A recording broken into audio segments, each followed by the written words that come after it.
ഇളം പൂമ്പൈതലേ താരാട്ടാം ഞാനോമലേ. ഞാൻ എൻ്റെ പിള്ളേരെ പോലും ഇങ്ങനെ നല്ല വൃത്തിക്ക് സൂക്ഷിച്ച് നോക്കിയിട്ടില്ല കേട്ടോ. ഞാൻ വെക്കുന്ന മീനായതുകൊണ്ട് പറയുമല്ലേ ചേച്ചി, ഇതേ ഇപ്പം കടലിൽ നിന്ന് ഇങ്ങോട്ട് പിടിച്ചോണ്ട് വന്നതേ ഉള്ളൂ. നിങ്ങൾക്ക് കണ്ണും പൂട്ടി അങ്ങ് മേടിക്കാം കേട്ടോ. വയോ വയോ വയോ വയോ, നല്ല ഒന്നാന്തര മീനെ, നല്ല ഒന്നാന്തര മീനെ, നല്ല ഒന്നാന്തര മീനെ. മേടിച്ചോണ്ട് പോകുന്നവര് തല കളയരുത്. എന്തോ ടേസ്റ്റാന്നറിയോ തലയും കൊണ്ടിട്ട് കറി വെച്ചാൽ. വെട്ടി തീച്ച കഴുകി ഇച്ചിരി ഇഞ്ചിയും പച്ചമുളകും പിന്നെ ഉള്ള വീട്ടിലുള്ള വകയെല്ലാം കൊണ്ടിട്ട് തിളപ്പിച്ച് ഒരു 5 മിനിറ്റ് കഴിയുമ്പോൾ എണ്ണ അങ്ങോട്ട് തെളിഞ്ഞു വരും കേട്ടോ. അപ്പൊ ഇച്ചിരി തേങ്ങാപ്പാൽ ഒഴിച്ച് അങ്ങോട്ട് മൂടി വെക്കണം. 5 മിനിറ്റ് കഴിഞ്ഞ് ആ മൂടി അങ്ങോട്ട് തുറക്കുമ്പോ ഇതിന്ന് ഒരു ആവി വരുവേ. അത് നോക്കണം. ആ മുഖം പൊള്ളിയാലും വേണ്ടില്ല, അതിൽ നിന്നൊരു മണം വരും. ഇരുന്നിരിപ്പിന് ഒറ്റക്കലും ചോറ് തിന്ന കൊണ്ടുപോയാലോ. ആ വായോ വായോ വായോ വായോ, നല്ല പിടയ്ക്കുന്ന മീനെ, പിടയ്ക്കുന്ന മീനെ, പിടയ്ക്കുന്ന മീനേ.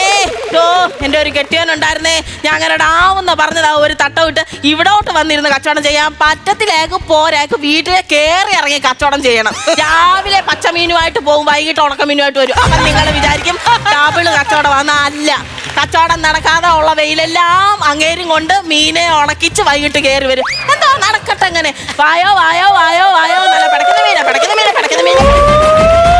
വായോ വായോ വായോ വായോ വായോ വായോ വായോ.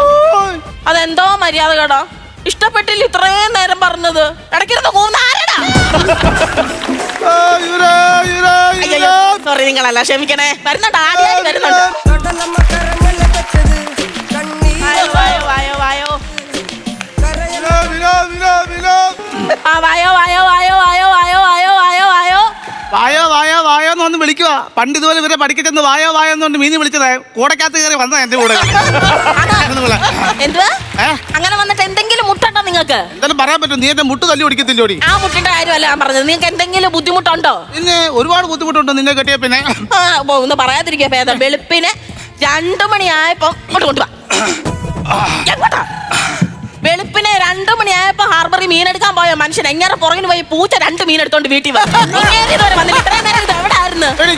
അങ്ങനെ പറയല്ലേ. ഞാൻ ഹാർബറിൽ ചെന്നപ്പോ അവിടെ ഭയങ്കര ഹർബറി. അത് തീരട്ടെന്ന് ഞാൻ ചായ കുടിക്കാൻ കയറിയ ഒരു ബേക്കറി. അവിടുന്ന് ഞാൻ കഴിച്ച ഒരു സ്ട്രോബെറി, നിനക്ക് മാറ്റി ഒരു കാഡ്ബറി. പിക്കപ്പ് ലൈൻ ആണല്ലോ. നോക്കട്ടെ, ഈ 2 മീനും കൊണ്ടാണോ നിങ്ങൾ ഈ നാട് നീളെ കൊണ്ട് വിറ്റത്? 2 അല്ല 3 എണ്ണം ഉണ്ടായിരുന്നു. എന്നാ വിറ്റ മീന്റെ പൈസ എങ്ങനെ? അത് വീട്ട് പൈസ അങ്ങനെ തരും. തല വെച്ചോണ്ട് പറഞ്ഞ കാക്ക എടുത്തിട്ട് ഞാൻ കണ്ടില്ല. അത് കണ്ടോ, മര്യാദക്ക് കാക്കയുടെ കൂട്ടി പോയി മേടിച്ചോണ്ട് വന്നോ പൈസ. എടി ചിന്നമ്മേ, കാക്കയുടെ കൂട്ടി ഞാൻ മീനിന്റെ പൈസ വാങ്ങിക്കാൻ വേണ്ടി ചെന്നടി. ഞാൻ അങ്ങ് അബദ്ധനായി പോയി. ഞാൻ കാക്കയുടെ കൂട്ടിൽ ഒരു കുയിലിരിക്കുന്നു. ഇതെനിക്ക് മനസ്സിലായി. എനിക്കല്ല അബദ്ധം പറ്റിയത്, കുയിലമ്മയ്ക്ക് അബദ്ധം പറ്റിയത്. കാക്കയുടെ കൂട്ടി കയറി മുട്ട ഇട്ടോണ്ടിരിക്കുവായിരുന്നു. ഞാൻ പറഞ്ഞു മര്യാദക്ക് പൈസ തരണമെന്ന് പറഞ്ഞു. പപ്പ പറഞ്ഞിട്ട് പൈസ തരാന്ന്. എടാ, ഈ ചൂരയുടെ വാല് വെച്ച് നിങ്ങളുടെ മുതുകത്തൊരു ചതല്ല ഞാൻ പറഞ്ഞ കൊള്ള കള്ളക്കഥയും പറഞ്ഞോണ്ട് വന്നേക്കുവാ. നാട് നീളെ കൊണ്ട് നടന്ന് ഉള്ള പെണ്ണുങ്ങൾക്ക് എല്ലാം അങ്ങ് കടം കൊണ്ട് പണി. ആ വത്സല 1250 രൂപ തരാനുണ്ട്. തന്നവള് മനസ്സിലേ? അയ്യോ, വത്സല ഇല്ലാതെ തന്നെ അങ്ങ് കുഴയുവാ. വത്സല 1300 രൂപ തരാനുള്ളായിരുന്നു. അപ്പൊ ഞാൻ പറഞ്ഞു പൈസ തരണം. അവൾ 1000 രൂപ എന്റെ കയ്യിൽ കൊടുത്തു തന്നു. ബാക്കി 300 രൂപ അവള് പറഞ്ഞു കൊച്ചിന് സ്കൂൾ തുറക്കുമല്ലേ, ഭാഗമൊക്കെ വാങ്ങിക്കാൻ പൈസ ഇല്ല എന്നാ, അതുകൊണ്ടാ ബാക്കി 300 രൂപ പിന്നെ തരാന്ന് പറഞ്ഞപ്പോ ഈ 1000 രൂപ ഞാൻ അങ്ങ് തിരിച്ചു കൊടുത്തു. പിള്ളേരുടെ കാര്യമല്ലേ, നടക്കട്ടെ. ഓമന പൈസ തന്നായിരുന്നു ഒരു 750 രൂപ മറ്റോ വരും. എടി നീ എന്താ പെണ്ണാടി, നിന്റെ കൂടെ ഇരുന്ന് കച്ചവടം ചെയ്യാന്ന് ഓമന. അവൾ അവിടെ ഇവിടെയൊക്കെ പോയി കിട്ടുന്ന പൈസ കൂട്ടി അണ്ണാ പിന്നെ തരാന്ന് പറഞ്ഞാൽ 700 രൂപ. ഞാൻ അത് അങ്ങ് വേണ്ടാന്ന് വെച്ചു. പിന്നെ കൊച്ചിന് മീൻ വേണമല്ലോ. ഞാൻ തമ്പിയുടെ 1 കിലോ മീൻ മാച്ചാവക്ക് കൊടുത്ത് കഴിച്ചോട്ടെന്ന് വിചാരിച്ചു. വർഗീസ് 150 രൂപ തരാനുണ്ടായിരുന്നു പാവക്കാരനോട്. അതെങ്ങനെ മേടിക്കും? അവരെ കുത്തിരി പിടിച്ചാ മാച്ചാ 150 രൂപ. ഞാനാണവളെ കാണിച്ചു കൊടുത്തറിയോ?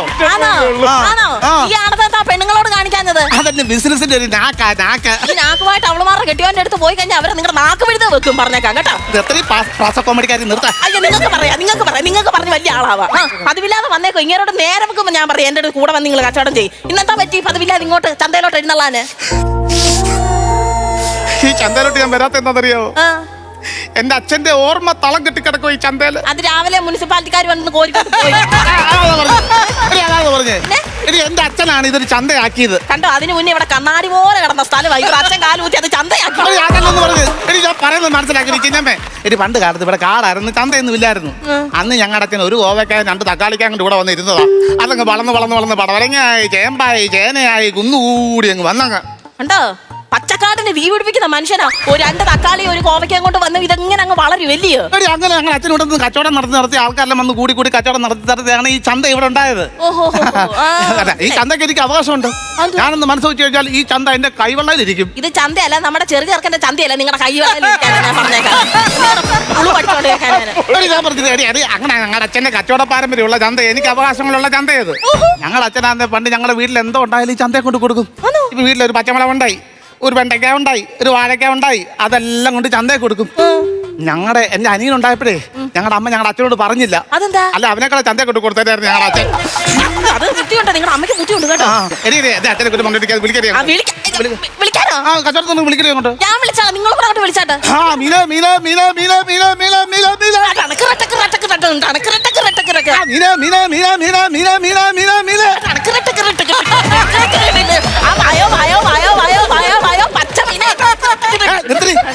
വിജയ് കളിച്ചോണ്ടിരിക്കാതെ കച്ചവടം ചെല്ലുവഴി തോൽവി. ഇന്ന് ചെറുക്കന്റെ കോളേജ് ഫീസ് കട്ടണം. ചെറുക്കന്റെ കോളേജ് ഫീസ് കെട്ടണമെങ്കിൽ ഇലക്ട്രീഷനെ വിളിച്ച് കേട്ടോ, എന്നെ വിളിച്ച് കിട്ടാൻ പറ്റത്തില്ല. പച്ചമീ വെച്ചാ ഞാൻ അടിക്കും കേട്ടോ. അതാ പറഞ്ഞത്, ഫീസ് കൊടുക്കണം, ഇല്ലെങ്കിൽ ക്ലാസ്സിൽ നിന്ന് ഇറക്കി വിടുന്നു ചെറുക്കനെ. അയ്യോ, അവന് പിന്നെ എന്നാ ക്ലാസ് കയറിയിട്ടുള്ളത്? ഞാൻ ഇന്നലെ മീനും കൂടെ കണ്ട് ആൽമരച്ചോട്ടി കുറെ പിള്ളേരുടെ കുനിഞ്ഞിരുന്ന് മേലിൽ കൂടെ പുക പോകുന്നു. അയ്യോ, അത് അവര് വട്ടം ചേർന്നിരുന്ന് പഠിച്ച് തലേ കൂടെ പുക പോകുന്നു. പഠിച്ച് തലേ കൂടെ പുക വന്നില്ല, അവന്റെ കയ്യിൽ വീട് ഇരിക്കുന്ന കണ്ടു. എന്താ നിങ്ങൾക്ക് ചോദിക്കത്തില്ലായിരുന്നു? എന്നിട്ട് വേണം വീട് കുറ്റി വെച്ച് എന്നെ കട്ടിക്കുത്താനും കൊണ്ട് തലമുറ ചോദിക്കാനെ കൊണ്ട്. നിങ്ങൾക്കല്ലേ എടീ, ഞാൻ ഓർക്കുവാടി ഈ ബിസിനസ് നിർത്തിയിട്ടെ വേറൊരു ബിസിനസ് തുടങ്ങിയാലോ എന്ന്. ആണോ? പ്രിയമുള്ളവരെ, നാളെ ഞങ്ങളുടെ ഷോപ്പിംഗ് കോംപ്ലക്സിന്റെ ഉദ്ഘാടനം നിങ്ങളോട് പറഞ്ഞില്ലെന്ന്. ഈ സമയത്ത് വിളിക്കുന്നതുകൊണ്ട് നിങ്ങളൊന്നും ബുദ്ധിമുട്ടരുതെന്നും വിചാരിക്കരുത്. ഹൃദയം നിറഞ്ഞു വിളിക്കുക. നാളെ പറഞ്ഞ ജ്യൂസും ജിലേബിയൊക്കെ തരാൻ കേട്ടേ. വന്നേക്കണേ. സപ്പോർട്ടിനൊക്കെ ഒരുപാട് നന്ദിയുണ്ട്. എന്തുവാ എന്നെ പറ്റിക്കുവരുത്. എന്തുവാ? ഞാൻ ഒരു മണ്ടനൊന്നും അല്ലടി. ഈ പുതിയ ഷോപ്പിംഗ് കോംപ്ലക്സ് തുടങ്ങുന്നുണ്ട് എന്നോട് പറഞ്ഞില്ലല്ലോ. കളിയാക്കാനും മനസ്സിലാവാത്ത ഒരു മെഴുവന എന്തോ ചെയ്യാനാ പറയുന്നത്.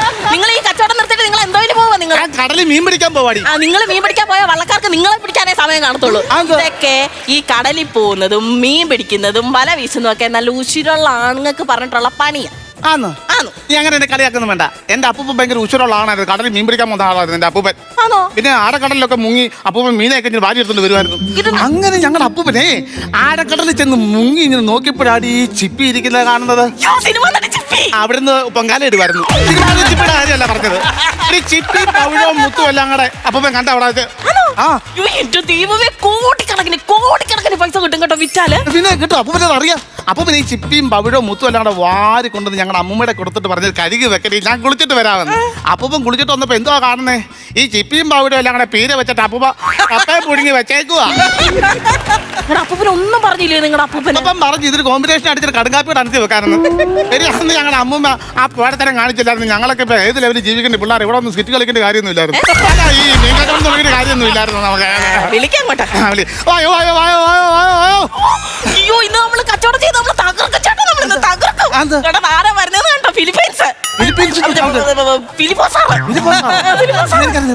അതങ്ങനെ നിങ്ങൾ ഇതും പൊക്കിക്കൊണ്ട് വീട് തോറും നടക്കില്ല. അതാ കാണാത്തത്. ഇവിടെ പുള്ളിക്കാരൻ ഇടയ്ക്കിടയ്ക്ക് വരും. എന്റെ നീനൊക്കെ മേടിക്കും. ഇടയ്ക്ക് മുറക്കൊക്കെ മേടിക്കത്തുള്ളൂ. എന്നാലും മേടിച്ചാലുണ്ടല്ലോ ഒന്നൊന്നര മേടി പാചകം.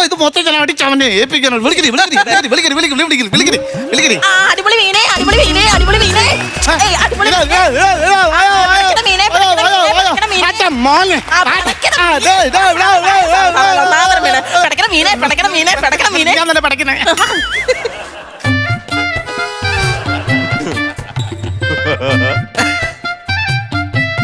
വർഗീസ് വന്നായിരുന്നോ? രാവിലെ നാരായണൻ വന്നായിരുന്നു? വന്നിട്ടില്ല ഇതുവരെയും. എടുക്കാനോ? ഇപ്പൊ എടുക്കണ്ട, 10 മണിയല്ലേ ഉള്ളൂ, കുറച്ചേ കഴിയട്ടെ. പൊതുദർശനത്തിന് വെച്ചേക്കുമല്ല കച്ചവടം ചെയ്യാൻ വെച്ചേക്കുന്നത്. സാറിനെ കുറെ നാളായല്ലോ ചന്തയിലോട്ടൊക്കെ കണ്ടിട്ട്. എന്നും ചന്ത വരാൻ ഞാനെന്തോ ചെറുനാരങ്ങയാണോ? ഞാൻ പിഴിഞ്ഞങ്ങ് കൂട്ടു. അതല്ല സാറേ, ഞാൻ ഉദ്ദേശം എന്താണെന്നറിയാമോ? സാർ നാട്ടിലില്ലായിരുന്നോന്നായിരുന്നു. ഞാനില്ലായിരുന്നു, ഞാനിവിടെ ഇല്ലായിരുന്നു. എവിടായിരുന്നു? ആൻഡമാൻ. എവിടെ? ആൻഡമാൻ പോകുന്നു. ആൻഡമാൻ എന്നാണ് പറഞ്ഞത്. ആൻഡോമാൻ നിക്കോബാർ ദ്വീപു കേട്ടിട്ടുണ്ടോ? ഇല്ല, നാലായിക്കുളം ദ്വീപ് എന്ന് കേട്ടിട്ടുണ്ട്. അതല്ലെന്ന്, നമ്മൾ ഈ ഭൂപടത്തിലെ ഇന്ത്യയുടെ ഭൂപടത്തിൽ നോക്കുമ്പോൾ വലത്ത് സൈഡിലായിട്ട് നമ്മൾ ഈ പാൽപ്പായസത്തിന്റെ മണ്ടലിൽ മുന്തിരിങ്ങ പിറക്കി ഇട്ട പോലെ കുറെ സംഭവം കിടക്കുന്നില്ലേ? ഓ, ആൻഡമാൻ നിക്കോബാർ ദ്വീപ്. അവിടെ പോയായിരുന്നു. എന്തായിരുന്നു വിശേഷിച്ചു? ഒരു വിശേഷവും ഇല്ലായിരുന്നു. 3-4 ദിവസം എന്നെ കണ്ടില്ലേ നാട്ടുകാർ ചോദിക്കും സാർ എവിടെ പോയായിരുന്നു. അപ്പൊ അവരോട് പറയാൻ വേണ്ടി ഞാൻ പോയതാ. ഞാൻ ആൻഡമാൻ നിക്കോബാർ ദ്വീപിൽ പോയിരുന്നു എന്ന് വേണ്ടി. നമുക്കുണ്ടല്ലോ, ഓൾറെഡി ഉണ്ടല്ലോ. ചേട്ടാ ഈ വന്നിരിക്കുന്ന ആരാന്ന് മനസ്സിലായോ? ഇല്ല, ഇല്ല, ഇല്ല. നാദന ഒരു സർക്കാർ ഉദ്യോഗസ്ഥനാ. അത് പ്രത്യേകിച്ച് പറയേണ്ട കാര്യമുണ്ടോ? ഞാൻ ഈ വെൽ ഡ്രസ്സും ചെയ്ത് തലൊരു വിഗും വെച്ച് ഇവിടെ വന്നാലേ അറിയാം ഏതേലും വകുപ്പ് കൈകാര്യം ചെയ്യാനായിരിക്കുമെന്ന്. എങ്ങനെയുണ്ട് ജോലിയൊക്കെ ഇപ്പൊ എങ്ങനെയുണ്ട്? ഇല്ല, ഞാൻ റിട്ടയർഡ് ആയല്ലോ. റിട്ടയർഡ് ആയി. അയ്യോ അതെ. റിട്ടയർഡ് ആയത് കഴിഞ്ഞ ആഴ്ച ഇരുട്ടി വെച്ച് ഞാൻ റിട്ടയർഡ് ആയി. അപ്പൊ പകല് റിട്ടയർഡ് ആക്കാൻ ആൾക്കാർ കാണുമായിരുന്നു. ഇരുട്ടി വെച്ച് റിട്ടയർഡ് ഇരട്ടിയിലാണോ പറഞ്ഞത്? കണ്ണൂര് ഇരുട്ടി അവിടെ വെച്ചാണ് റിട്ടയർഡ് ആയത്. അതാണ് പറഞ്ഞത്. എന്തായിരുന്നു സാറും ജോലി? ഞാൻ അവിടുത്തെ രജിസ്ട്രാർ അല്ലായിരുന്നു. നീ തുമ്പ എന്തോടി പറഞ്ഞേ? ഫിലിപ്പോസ് സാറാണ് ഇപ്പൊ പറഞ്ഞത്, രജിസ്ട്രാറാണ്. ഈ ആൾക്കാർ വസ്തുവൊക്കെ വാങ്ങിക്കുമ്പോ സ്റ്റാമ്പ് ഒട്ടിച്ചിട്ട് ഒപ്പിട്ട് വിടുന്ന സാറില്ല രജിസ്ട്രാർ. ഞാനല്ലേ പറയണ്ട, നീ എന്തിനാ പറഞ്ഞു? ഇനി ഞാൻ പറഞ്ഞാൽ അത് രജിസ്റ്റർ ആവത്തുള്ളൂ, അതുകൊണ്ടാ ഞാൻ പറഞ്ഞത്. അല്ല സാറേ, മീൻ നോക്കുന്നുണ്ടെന്ന്. മീനാ? മീന് വേണ്ട സാർ നല്ല മീനാ. വേണ്ട വേണ്ട, സംഭവം വേണ്ട. എന്താണ് മീൻ മേടിക്കാത്തതെന്നോ? വേണ്ട. ഇറച്ചി എവിടെ ഉണ്ട് നല്ലത്? എന്റെ ഇവിടെ ഉണ്ട്, വേണ എടുത്ത്. ഇറച്ചിക്കട ഉണ്ടോ എന്ന് ഇവിടെ കാണും. ഇറച്ചിക്കട ഇവിടെ ഉണ്ടായിരുന്നു. ഇറച്ചിയെല്ലാം തീർന്നു. സാറേ മീൻ വാങ്ങിക്കണം സാർ, നല്ല മീനാ സാർ. വേണ്ടെന്ന് എന്റെ മോന് ഇറച്ചിയില്ലാതെ പറ്റത്തില്ലെന്ന്. എന്തോ അവനെന്താ അസ്ഥി കൂടെ വന്നു? ഈ ചെറുക്കന് ഇറച്ചി വേണോന്നു. മീനൊക്കെ നല്ല മീനാ സാറേ, നോക്ക് സാറേ. വേണ്ട, മീൻ വേണ്ട. ഈ ചെറുക്കൻ ഏതാ? ഇവൻ കുറെ നേരം കൊണ്ട് ചൊറിയുന്നുണ്ടല്ലോ. ഇവൻ ഏതാ? ഇവൻ കണവനാ. എന്നാ 2 കിലോ എടുത്ത വീട്ടിൽ കൊണ്ട് പെരട്ടാം. എന്താ കണവയാന്ന്? കണവനല്ല, ഇവിടെ കണവനാ, ഇവിടെ ഭർത്താവാ ഞാൻ. അതെ അതെ അതെ അതെ അതെ. പക്ഷെ ഇവനെ നല്ല പരിചയമുണ്ട്. ഇവന് നീ ഏത് വീട്ടിലാണ്? നല്ല പരിചയമുണ്ട്. വേലിക്കലെ പാപ്പി അറിയത്തില്ലയോ? വേലിക്കലെ പാപ്പിയുടെ അഭിജാന്റെ രണ്ടാമത്തെ മോനാ ഞാൻ. പാപ്പിച്ചാന്റെ മോനാന്നു അറിയണ്ടേ? പാപ്പിച്ചാൻ ഒരു അനിയനുണ്ടല്ലോ, ഒരു അന്തോണി. അന്തോണിയല്ല, ആന്റണി. അത് തന്നെ, ആന്റണി. അവനും ഞാനിവിടെ ഒക്കെ നല്ല ക്ലോസ് ഫ്രണ്ട് ആയിരുന്നു. അവനെന്ത് ചെയ്യപ്പം സംഭവം ഒന്നും അറിഞ്ഞില്ലായിരുന്നു. ഇല്ല, അറിഞ്ഞില്ല. ഈ പണ്ട് കാലത്ത് നമ്മുടെ ഇവിടെ കറണ്ട് ഒന്നും ഇല്ലായിരുന്നല്ലോ. ആ സമയത്താണെങ്കിൽ ഈ ആന്റണി കൊച്ചാപ്പൻ ഈ ചൂട്ട് കത്തിച്ച് ഇങ്ങനെ തവളെ പിടിക്കാനും ഈ അതിനൊക്കെ പിടിക്കാനൊക്കെ പോകുമായിരുന്നു. രാത്രി ഇങ്ങനെ പോകുന്ന പരിപാടി ഉണ്ടായിരുന്നു. അങ്ങനെ ഒരു ദിവസം ഈ കോന്നി കാട്ടിൽ നിന്ന് കടുവ ഇറങ്ങിയായിരുന്നു. അന്ന് സാർ ഇവിടെ നാട്ടിലില്ലായിരുന്നു തോന്നുന്നു. ഇല്ലില്ല, ഞാൻ പേടിച്ച് എറണാകുളത്ത് കുഞ്ഞമ്മയുടെ വീട്ടിൽ. അപ്പൊ കടുവ ഇറങ്ങി കഴിഞ്ഞപ്പോ ഫോറസ്റ്റുകാർ പറഞ്ഞ് കടുവയെ പിടിക്കാന്ന് പറഞ്ഞു. അപ്പൊ ആന്റണി കൊച്ചാപ്പന് ഭയങ്കര ഇളക്കം. ഞാൻ പിടിച്ചോളാന്ന് പറഞ്ഞു രാത്രി ഈ ചൂട്ട് കത്തിച്ച് പിടിച്ച് ഇങ്ങനെ കടുവയെ തപ്പി നടന്നു. എനിക്കറിയാം, ഭയങ്കര ധൈര്യശാലിയാണ്. ഭയങ്കര ധൈര്യശാലിയായിരുന്നു. അങ്ങനെ കടുവയുടെ ഇറമ്പി ചെന്നപ്പോ ഈ ചൂട്ടങ്ങ് കെട്ടു. എന്നിട്ട് ഇതിങ്ങനെ വീശി വീശി കത്തിച്ചു, ഇങ്ങനെ ഊതി കടുവയുടെ മുന്നോട്ട് ഊതി അങ്ങ് കത്തിച്ചു. എന്നിട്ട് എന്തുവായി? അന്ന് ആ കടുവ ആദ്യമായിട്ട് ചുട്ടരച്ച് തിന്നത്. ആന്റണി അതല്ലേ ഞാൻ പറഞ്ഞേ, ചുട്ട് തിന്നെന്ന് ആന്റണിയെ. പിന്നെ ഇളയൊരു ഇറക്കനുണ്ടായിരുന്നല്ലോ. ആ ഇള അവന് ഈ മറൈൻ കോഴ്സ് പഠിക്കുമല്ലേ? അന്ന് മറിയുന്നതൊക്കെ എന്തിനാ കോഴ്സ് പഠിക്കുന്നത്? മറൈൻ തന്നെ. ഈ മറൈൻ നമ്മൾ ഈ കടലിനകത്ത് ചാടി അവിടുത്തെ റിസർച്ച് ഒക്കെ ചെയ്യുന്ന സംഭവമില്ലേ, അത് നടത്തും അവൻ. ശ്വാസം മുട്ടത്തില്ലയോ? ഓ, നിന്നോട് ജീവിക്കുന്ന ശ്വാസം മുട്ടത്തിലടി. ഈ മനുഷ്യനെ ഈ എപ്പോഴും ഇങ്ങനെ കണ്ടോ സാറേ, അങ്ങ് കുറ്റപ്പെടുത്ത എന്നെ എവിടെ താഴ്ത്താവോ അവിടെ താഴ്ത്തും. കച്ചവടം ചെയ്താ കേട്ടോ. എനിക്കറിയാം കേട്ടോ, നിങ്ങൾ കൂടുതൽ പഠിക്കാൻ പറ്റും കേട്ടോ. ആൾ കൂടി ഇരിക്കുന്നുണ്ടല്ലോ, ഭാര്യയും ഭർത്താവും ഭാര്യയും ഭർത്താവുമ്പോ ഇച്ചിരി സ്നേഹത്തോടെ മയത്തോടൊക്കെ ഭാര്യയോട് പെരുമാറണം. അങ്ങനെ പറഞ്ഞു കൊടുക്ക് സാറേ. അല്ലേ ഭാര്യ ഇട്ടിട്ട് പോവും, എന്നെ ഇട്ടിട്ട് പോയ പോലെ. എങ്ങനെയുണ്ട് നിങ്ങളുടെ ജീവിതമൊക്കെ? സന്തോഷകരമാണോ? ഇതൊക്കെ സന്തോഷം. ഞങ്ങൾ ഇവിടെ നിന്ന് 10-12 മണിയൊക്കെ ആകുമ്പോഴത്തേനെ കൂടെ എല്ലാം വീട്ടിൽ കൊണ്ടുവന്ന് കരി വെച്ചിട്ട് കിടന്നുറങ്ങും. വെളുപ്പിനെ 2 മണിക്കാണ് എഴുന്നേക്കുന്നത്. എടാ എന്തൊരു ജീവിതമാടാ ഇത്. പൈസ ഉണ്ടാക്കാനും കിടന്നുറങ്ങാനും വേണ്ടി മാത്രമുള്ള ജീവിതം. ജീവിതം എന്ന് പറഞ്ഞാൽ ആസ്വദിക്കാനുള്ളതാ. വല്ലപ്പോഴും ഭാര്യയെ കൊണ്ട് സിനിമയ്ക്കൊക്കെ പോകും, അവർക്ക് സന്തോഷമാവട്ടെ. അതിനൊക്കെ അനുമളെ കൊണ്ട് സിനിമ കാണാൻ പോയായിരുന്നു. ഇടവേള സമയത്ത് ഇവള് പറഞ്ഞപ്പോൾ പോപ്കോൺ വേണമെന്ന്. ഞാൻ ആ പോപ്കോൺ വിൽക്കുന്നിടത്ത് എന്നിട്ട് എന്റെ ആധാരം വിറ്റിട്ടൊരു പോപ്കോൺ വാങ്ങിച്ചു. എന്നിട്ട് ഞാൻ ഈ പോപ്കോൺ കൊണ്ട് നടന്നു വരുമ്പോൾ ഈ പുല്ലെല്ലാം അങ്ങ് പൊഴിഞ്ഞു പോവാ. ഇത് കൊഴിയാതെ ഞാൻ കയറി വന്നപ്പോഴത്തേനും സിനിമ തീർന്നു. പിന്നെ ഇവളാ കഥ പറഞ്ഞത്. സാറ് ഇങ്ങനെ അറിയാന്നൊക്കെ പറഞ്ഞിട്ട് സാറിന്റെ വീട് എവിടെ? സാറിന്റെ എടി പറഞ്ഞു കൊടുത്തിട്ടില്ലോടി എന്നെ പറ്റി? എടാ എന്റെ വീടെന്ന് പറഞ്ഞാൽ ഈ നാട്ടിലെ പ്രശസ്തമായിട്ടുള്ള വീടാണ്. എന്റെ അച്ഛൻ അയ്പ. സാർ നക്കി നോക്കിയിട്ടുണ്ടോ? എന്റെ അച്ഛന് കയ്പാന്ന് പറഞ്ഞു. എന്റെ അച്ഛന്റെ പേര് അയ്പ്. ആ പട്ടക്കുളം ജംഗ്ഷനിൽ നമ്മൾ കുമ്പടയ്ക്ക് തിരിയത്തില്ലേ, ആ ഇടത്ത് സൈഡിലാണ് ഞങ്ങളുടെ വീട്. ഗേറ്റിൽ എഴുതി വെച്ചിട്ടുണ്ടല്ലോ പി അയ്പെന്ന്. അങ്ങനെയായിരുന്നു. ഞാൻ വിചാരിച്ചു പൈപ്പെന്നായിരിക്കും. അത് പി ഇട്ട് കുത്തുണ്ട്. അതാ ഞങ്ങളുടെ അച്ഛൻ. എടാ മതിലിനകത്തൊരു വാഴത്തോട്ടം ഇല്ലേ, ആ വാഴത്തോട്ടത്തിനകത്തോട്ട് നോക്കിയാൽ ഞാൻ താമസിക്കുന്ന സ്ഥലം കാണാം. അണ്ണാൻകൂട്ടിനകത്താണ് താമസിക്കുന്നത്. അതിനപ്പുറത്തൊരു 3-4 വീട് കണ്ടില്ലേ, ആ വീടാ ഞങ്ങള്. ഇത്ര പരിചയപ്പെട്ട സ്ഥിതിക്ക് വേണ്ട വീണ്ടും വേണ്ട. അങ്ങനെ പറയല്ലേ സാറേ, ഞാൻ ഇറച്ചി വാങ്ങിച്ചോളാം. കിടക്കാൻ സാധനം അല്ല നിങ്ങളുടെ ജീവിതമായിരിക്കും, പക്ഷെ എനിക്കുണ്ടല്ലോ ജീവിതം. അല്ലെ നല്ല പുളി ഇട്ട് വെക്കാൻ നല്ലല്ലേ? കുറച്ച് കൊടുക്കാം. വേണ്ട ഞാൻ 1000 പറയുന്നത് സാറ് 800 രൂപ. വേണ്ട മക്കളെ വേണ്ട, ഞാൻ പിന്നെ ഒരു ദിവസം ഒന്ന് വാങ്ങിച്ചോളാം. ഇല്ല സാറ് വാങ്ങിക്കുന്നത് 800. നല്ല മീനാ, നല്ല സൂപ്പർ മീനാ, നല്ലതാ. ഞാൻ വേണമെങ്കിൽ ചുമ്മാ തരാം സാറിന്. അല്ല ഈ ചുമ്മാ തന്നാലും വീട്ടിൽ കൊണ്ട് കറി വെച്ച് തന്നാലും എനിക്കിത് വേണ്ട. അതെന്താ? അല്ല ഈ ഒരു മാസം മുമ്പേ ഈ കണ്ടെയ്നർ മറിഞ്ഞപ്പോ എന്തോ മലിനമായെന്നോ ഇനി മീനൊന്നും വാങ്ങിക്കരുത് ഇങ്ങനെ പത്രത്തിലും ന്യൂസിലും ഒക്കെ കണ്ട, അതുകൊണ്ട് നമ്മൾ ഈ ആരോഗ്യം നോക്കുന്നുണ്ടേ അത് വേണ്ട. അതാണ് സാറിന് വിഷമം. ഒരു മാസം മുമ്പ് നടന്ന സംഭവം അത് വേണ്ട നമുക്ക്. ആ സാറ് പേടിക്കണ്ട, ഇത് 6 മാസം മുമ്പ് പിടിച്ച മീനായിരുന്നു. അത് തുറന്നങ്ങ് സമ്മതിച്ചില്ലേ? ഞാൻ സത്യസന്ധമായിട്ടല്ലേ കച്ചവടം നടത്തുന്നത്. എടാ സത്യസന്ധമായിട്ട് കച്ചവടം നടത്തുമ്പോഴേ ആൾക്കാർക്ക് വായിക്ക് രുചിയായിട്ട് ആരോഗ്യമായിട്ട് തിന്നാനുള്ള സാധനങ്ങൾ വേണം കൊടുക്കാൻ, മനസ്സിലായോടാ?